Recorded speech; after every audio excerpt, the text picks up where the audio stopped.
welcome to the first episode of Music Behind the Games. I'm your host, Austin, and this is a real cool show that I've been wanting to do since we started One Podcast for Nerds.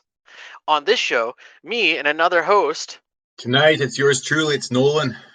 will be sitting down and talking about the music in some of our favorite games. And, by choice of you, the listener, your favorite music and your favorite games. But before we get into that, Andrew, that son of a says I'm contracted by a blood oath, which I don't remember signing. I have to mention to you where you can find us on the internet. And if you like what you hear and how you're going to be able to support us and get more involved, you can find us on Twitter and Instagram at One Podcast for Nerds, where we post updates on the show.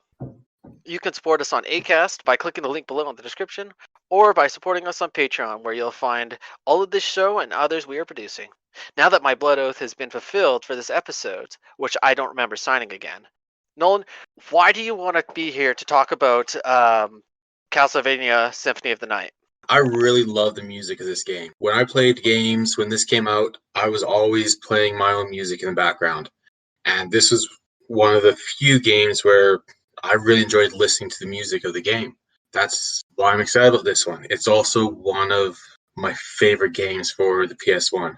I probably put more time into Final Fantasy Tactics, but Castlevania Symphony of the Night, I probably have the most games played on that than any other game I had. No, talk about this now, I just want to go back and play that again. So, well, I can totally understand that. There's this game here, like, it's the first game that I've ever I've ever done from anything that I've never once played before. I mean, come on, it has symphony in the name, right? We have to talk about it here. Oh, the music is fantastic in this one. And since I just said the title, we might as well get into it here. So this time around, we landed on an older game, as I just said, Castlevania Symphony of the Night, which is arguably the most popular Metroidvania game out there, and it has been on my list for quite a while. Yeah, this is one of my favorite games one of my favorite games I've ever played. It's gotta be there in my top 10. It really has to be, because it's got so much replay value and the music just fits. It's like the whole game as a package is just great. Well, 100%. Yamane really fucking knocked it out of the park on this one. Oh yeah, but even the gameplay is really smooth and fluid, and Alucard looks awesome in that game. Oh, he's just no offense to like all the Simon stands out there, but like Alucard's just way cooler. Oh, he is, and yeah, none of the Belmont characters ever looked as good as he did. Mm-hmm. He's a handsome bloke, man. He's a handsome bloke. As I stated before, I've never actually played this game, so all I can really talk about is the music in this case. Now, I know what you guys are thinking. Austin, why choose a game that you don't know about? And to that, my fellow gamers, I say, this section's all about learning and listening to good music. And I learned that this game has amazing music, which I wanted to talk about. So, and this is my narrative, so I can do whatever I want. Had you listened to any of the music or heard any of it before you? Yes, actually, I have. Yeah. And it's this, like, when I was listening through the rest of the show, like I was listening to the entire soundtrack of Symphony of the Night. I've heard songs for this, and I didn't even realize it was for Symphony of the Night, right? And I think it shows that Michiru Yamane's perfect soundtrack for this game. Because I didn't even know like I was listening to Castlevania music beforehand, right? Before I even knew it. So apparently, I found out today through my research that both Symphony of the Night and Bloodlines are standouts for this series, for at least the music anyways. So that's what we're going to start out on, because I personally don't believe that we can really get into Symphony of the Night and how Michiru Yamane got into it without talking about Bloodlines. I've never played Bloodlines. I played Castlevania on the last one I played before Symphony of the Night was on the Super Nintendo. See, from all the research I've done, it's quite divided right down the middle in this, for the community, right? Some people say that Bloodlines is like Yamane's true chosen work, and like it was perfect, right? Others say that Symphony of the Night is better just because it is known as one of the best soundtracks of all time. Well, I listened to some of the music from Bloodlines, and it's good, but it really seems like Yamane just she cut her teeth on that one, and she learned her lessons and put that into Symphony of the Night. Oh, And 100%, because 100%. the music on Symphony of the Night just, to me, stands out more than the music I heard from Bloodlines. And Oh, it's funny 100%. because the Castlevania fans, Symphony of the Night is considered the breaking point in the series. After that, it just went downhill. That was the best Castlevania game of the entire franchise. And after that, it was never the same again. Which is kind of funny because apparently it's the easiest one. It is, because there's a few weapons you can get. Some of the swords that just makes Alucard way too OP, and it's quite easy. But without those couple weapons, it's a bit more challenging. But it's still, I mean, the Metroidvania games they tend to be easier, I find. But with Symphony of the Night, you still need to find those weapons. And it wasn't until I played through it a few times that I found, can't remember what it was called, but the one sword that you just you walk over the entire game with it. So it's like the But best sword in the game. but it's a drop from one of the enemies, and if you don't know about it, you'll never have it. Oh, see, I like that actually. That's actually pretty good game mechanics. Oh yeah, like there's a lot of things that get dropped, like you don't find them until the second, third, fourth time through the game, and you find them by accident, and it just opens up the game again for you. So by the time Yamane actually got into the series, Nolan, it was already like super super popular. So she was so stressed out about it. She felt so much pressure to perform well, and she was asked to write music based on pre-existing themes from the earlier games. The thing that made Bloodlines stand out from like the previous games was when Yamane took over, she felt that there's a link in the to the game's vampiric themes and classical music, which, you know what, I couldn't agree more for her decision here, because for me vampires have always had this more regal atmosphere to them, unlike the leather clad vampires of the day in like Blade. She really worked to integrate her classic style with the rock themes previously introduced in the series, and according to Games Radar, Bloodlines is her breakthrough game soundtrack. I mean, again, I think Symphony of the Night's better, but you know, everybody to their own. Well, um I think she clearly learned from Bloodlines, and that was the influence towards Symphony of the Night. But also, like, I think like Bloodlines was her first time when she's making the soundtrack for a PlayStation game, and the big difference, like the big thing there is, it was the first time studios weren't, like with the PS1 using the CD-ROMs. It's the first time the studios weren't limited by the cartridges with I thought Sega, Symphony of the Night Nintendo. was the first one on the PlayStation 1. Was it? Yeah, I'm pretty sure I can't. Bloodlines was on a different console. Oh, was it? Yeah. All right. Because that's the reason why, just like when we were talking about Final Fantasy a couple episodes ago in the regular podcast, that's why it was such a jump in quality, because they can do whatever they want with it. Oh, because I listened to some of the songs from Bloodlines, and they sounded really good. They didn't sound like they were from one of the other consoles. I don't know. See, when I Maybe was it listening, was well, just one second. on something else. Let's Google this. It was It Bloodline was Genesis. There you go. See, you know what that is, Nolan. That's called being a Chad. Yeah, that's right. Well, shout out to our Chad researcher there. But you see, the reason why Symphony of the Night stands out to me, though, is a lot of the music sounded more experimental as well. And I think that came from the move to the CD-ROMs from the cartridges, because it was a new frontier for the studios and for the composers. And they were finally given so much more creative license to really explore and experiment and mix things. And I'll talk about that with one of the songs later on, but it really allowed them to try new things, I thought. Oh, And 100%. and now there's still really great music in games today, but it's not a new experience when you play a game today, like it was when the PlayStation came out. I can understand that. Well, it's just because, I mean, technology has slowly inclined, but it wasn't as big of a jump when you go from a cartridge to a disc. No. And I think you can actually really tell from some of the songs that were on Bloodline, because don't get me wrong, they're really good songs. There's a reason why The Gamer which, by the way, I think is a great website name. The gamer website says that Bloodlines is Yamane at her best. I agree to disagree there, but Yeah, same here, right?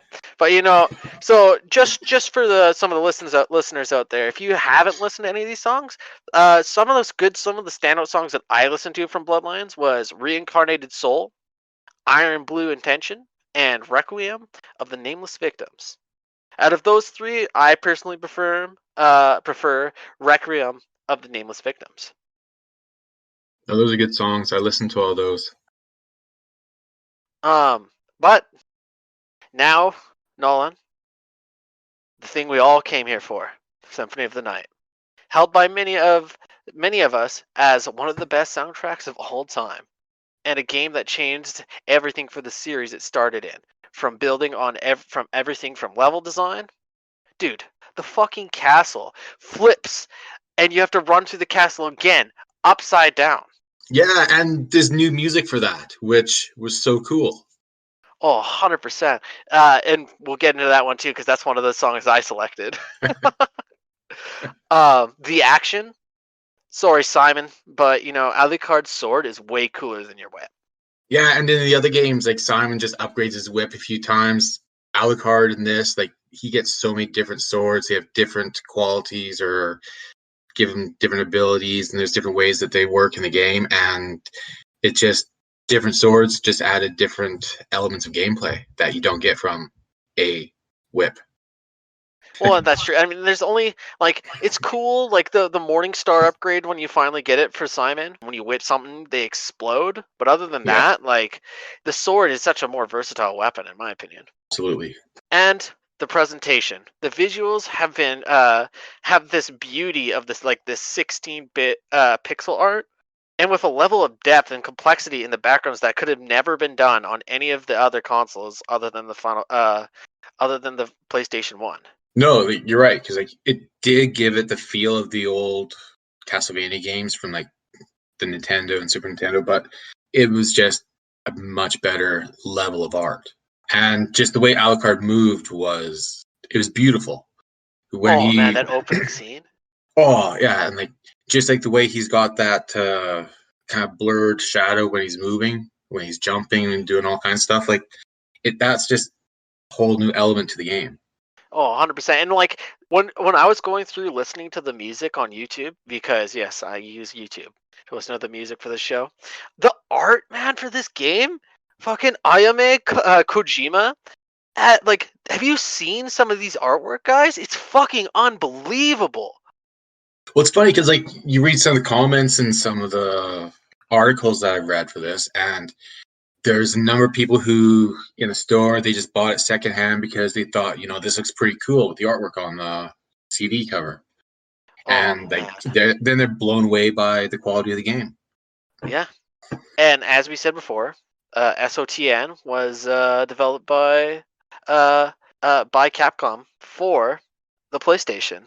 And since the PlayStation used CD-ROMs, the system was capable of a much higher quality in both music and sound. The game was developed by Konami and was placed on the PlayStation 1, which used CD-ROMs. The system was capable of a much higher quality of music and sound. The art director, Osamu Kasai, requested Yamane to join the team personally, which I think is really fucking cool. If the game developer is like, no, we don't want any of you guys here. We want her. She knows what she's doing. Which and you know what? It ended up being an amazing decision since without her, we wouldn't have this amazing music that we're going through right now. It would be a completely different soundtrack, in my opinion. Nolan, do you know what an Akai sampler is? No idea. Before the Akai sampler came out, they have these boxes, right, where they'd only be able to take a little samples from other music and other stuff, right? When you use the Kai sampler, it'll let you take it has like 9 different buttons, and it'll let you take samples from 9 different songs or 9 different sound cues you want to put in there, and that's how she made Cool. most of the songs in this soundtrack. That's funny because one of the songs that I want to talk about sounded like it was two different styles of music played on top of each other. It's That's how probably she it's did probably that. one of the songs she used, right? Yeah. And like back then, this was like new technology back then. Nowadays, like YouTubers and artists and everybody are using this to make this stuff. It's like common technology, but back then she was like a total pioneer. And it's just like connected to a computer running through Logic Pro and Pro Tools to record the music. That's cool. Um, yeah, no, I had no idea that that technology was a thing. Like it would make, I'm sure it would have made my life so much easier when I was trying to do stuff like this. But this was the first time she was attempting to mix like rock music and her normal genre of music, which is classical music, right? So, and you know what, I think it can be quite daunting for your first time when you're trying to mix a new genre to you into with your old stuff. And I think she did quite a good job considering the fact. No, absolutely. Because like, I'm going to talk about Rainbow Cemetery here for a moment.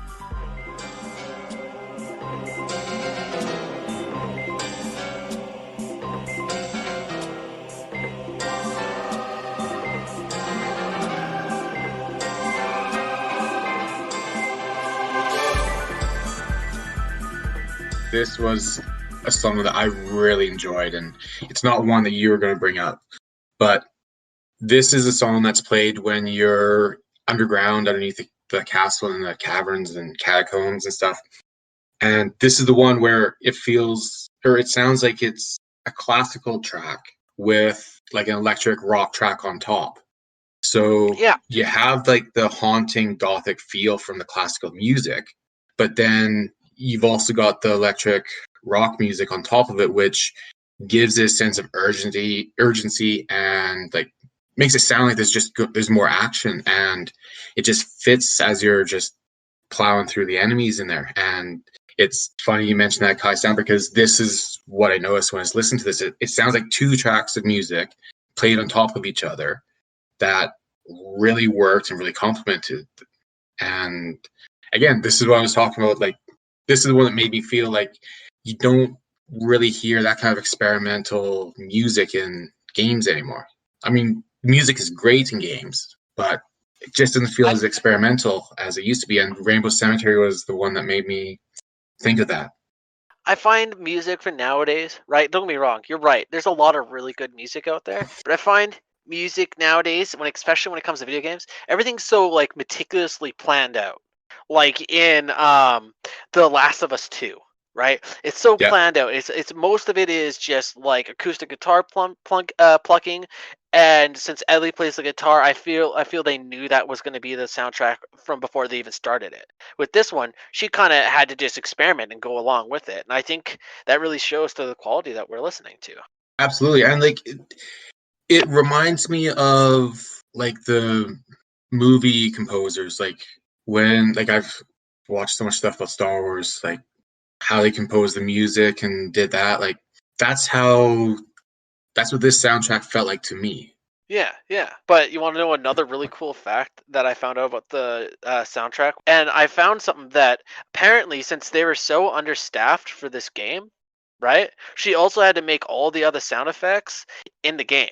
So not only did she do the soundtrack, she did all the sound effects for the game too. That's cool, like smashing all the tables and all the furniture and all that. Oh yeah, man. Hell yeah. My Yeah. first song that I'm going to talk about is the aforenamed Dracula Castle.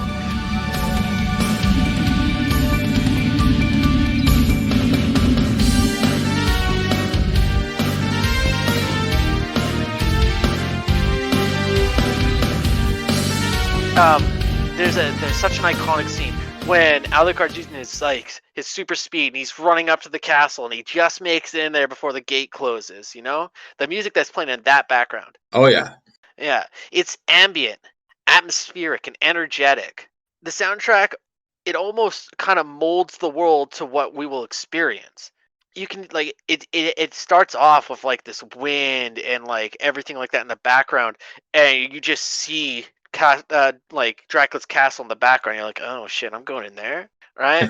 And then when Alucard's running, it like opens up into like this like powerful guitar, and then it kind of like it picks up into the chorus, which kind of surprised me, because I've never, like I said before, for like the 42nd time in this podcast, I've never played this game before, but I kind of got nostalgic, right? Oh yeah, Because it kind of like it just reminds me of like these 80s and like 90s cartoons I used to watch when I was a kid. You know, like with the like absolutely. uh the It like sounds the like opening songs. yeah, it sounds like the opening like the opening title tracks to a lot of those cartoons. Because Yeah. like with this one, it fits with Alucard so well because he's a vampire and just the speed that he moves, the fluidity and everything, like the music, I thought captured that, and also and 100%. especially the speed as he's entering the castle there. That music really fit and captured like the whole essence and tone of the game. Like the classical music that gave it the gothic haunting feel. That was really atmospheric. But then the rock music that she put on top of that, really quite often, like it really lends to the speed and the fluidity that he moves. And they just fit and complement each other so well. 100%. And then, like, a really cool of this a fact about this song. It later ended up becoming some of Alucard's themes in like later games. Dracula's castle, just he's just like when he shows up, it's just always playing. That's cool. Yeah. Noel, you said you wanted to talk about another song as well. Well, yeah, like the game starts before there's Alucard entering the castle. The game starts with a bit of a prologue, which is Richter battling Dracula. Yeah. And the song there is Dance of Illusions. It just fits so well because, again, it's got the classical music underneath it that gives it the feeling, but it's got a lot of powerful music on top of that that just fits with a battle between Richter and Dracula. And like with the action, like you got like cymbals crashing and the music and all stuff, just starts off the whole atmosphere of the game. And you start Well, with that, it and you was just know that that's what the game's going to be. well, no, 100%. And it was like I was saying like beforehand, it was already such a popular game. It was really I think it was really smart to show the previous fight, right? Yep. Expands the universe. Oh yeah, and yeah, Castlevania was such a hugely popular franchise for Nintendo before that, and for Konami once it went to Genesis. So that was your favorite song of the soundtrack. That was one I liked that you didn't mention. I really liked Rainbow Cemetery. The other one I really enjoyed was Last Painting, which you're going to talk about. Yeah, I was about to say because that is my favorite of all this favorite song of all 34 songs in the original soundtrack. The music is really beautiful now.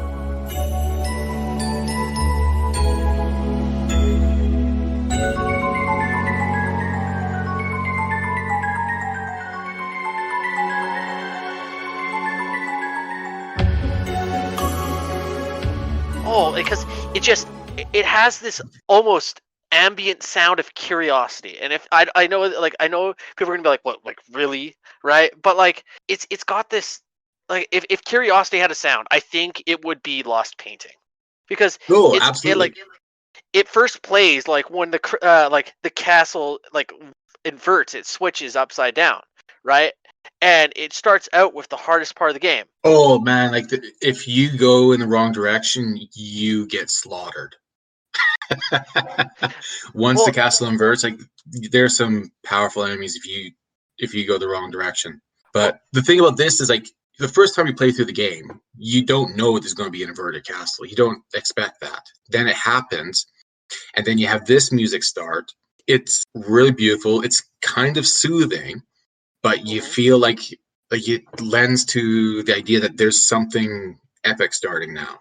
The whole level of gameplay afterwards is, I thought, much tougher, and the music really adds that because you listen to it and it feels like there's something building up in the music, and even as it's looping when you're in there, like it's constantly got this undertone of build up, like something's just building and building, and it's gonna explode, and that's the difficulty level of the game, I thought.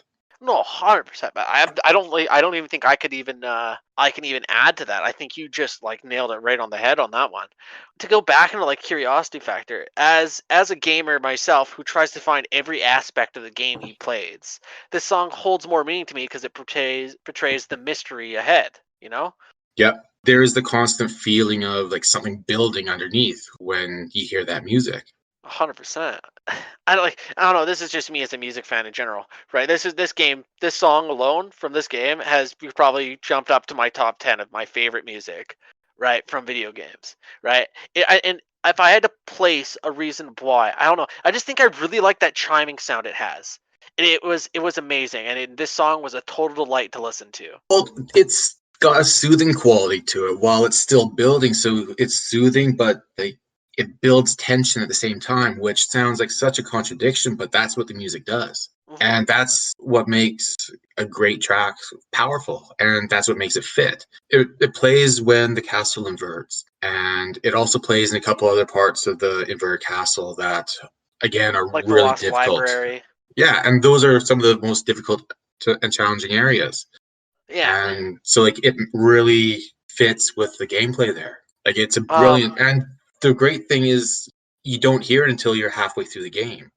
100%. And I think that's a really smart way to save the best track. Wink.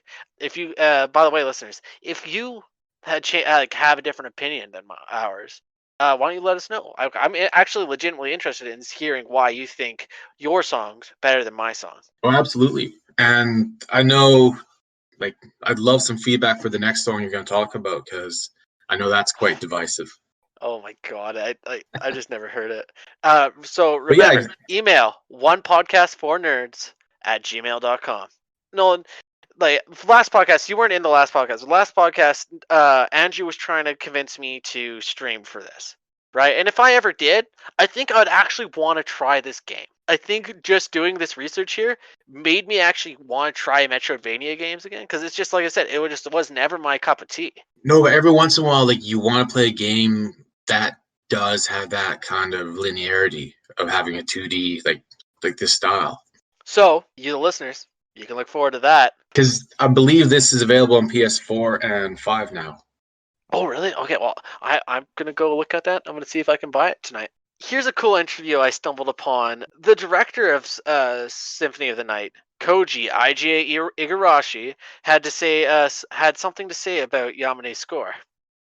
He's like, Yamane's soundtrack was a fusion of rock, jazz, and classical styles that appeared hopelessly mismatched on paper, but worked surprisingly well in practice. He's like, the musical package was rounded off rather neatly by Rika Muranaka's heart-wrenching "I Am the Wind," which is sung by American artist Cynthia Harrell, who, by the way, another fantastic game. She's the person who does Snake Eater from the Snake Eater song from Snake Eater Metal Gear Solid 3.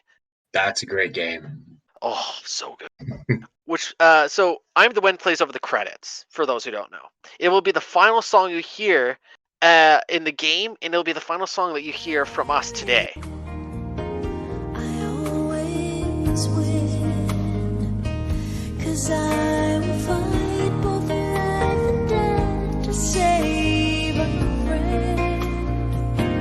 I face Nolan, I don't know about what you have to say here, but I just, it's a beautiful song. Like don't be wrong, it's a very beautiful song. Like it has very beautiful soft jazz, and it's got like wonderful vocals.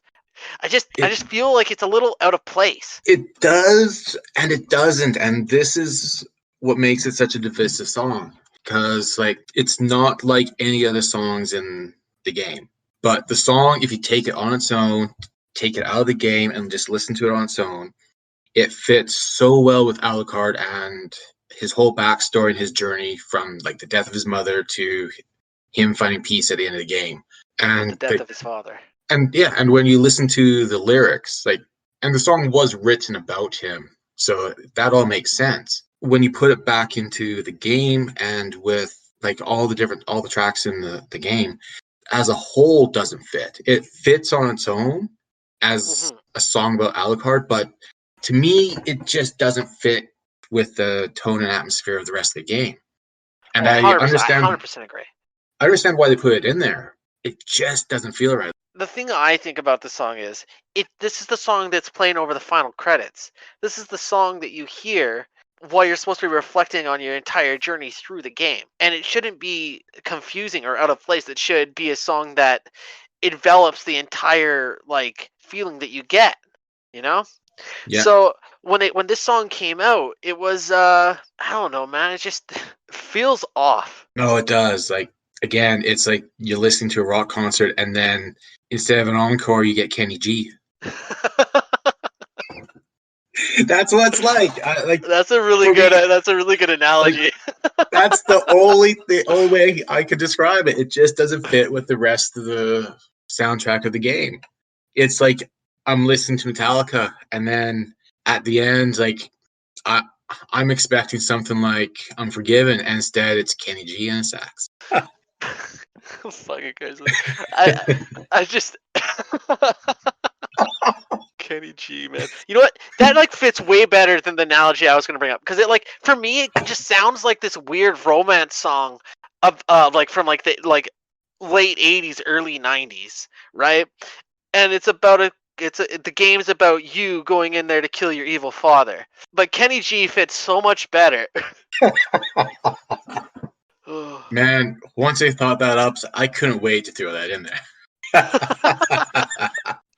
But I you knew know that was what, going to Nolan? crack you up. I think that's about it. Like, and I hate to take away credit that this song deserves because they worked really hard on the song. Like the vocals are amazing, the jazz is amazing. Like every little piece of the song is put together very particular to make a very beautiful song. But it It just does. The song does tell Alucard's story. Like it really fits for Alucard. Just not in this game. as a whole of the soundtrack. Yeah, no, that's what I mean. It's like if they had released this game like the song prior to the game coming out or after the game had come out and be like, "Hey guys, this is Alucard's like theme. It almost tells a story." I think that would have worked great. And they had a more like gothic horror song to end it off.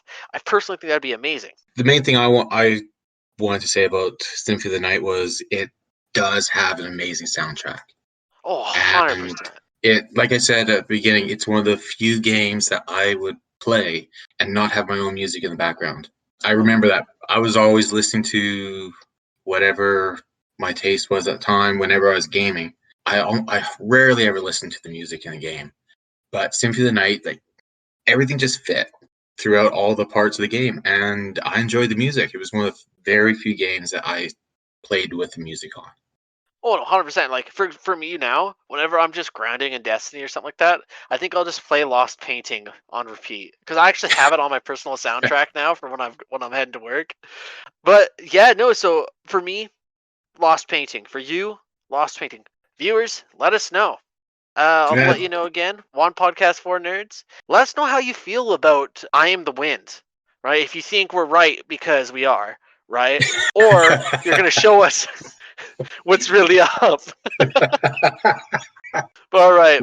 So this has been Austin This is Nolan. logging out All right. from Music Behind the Games.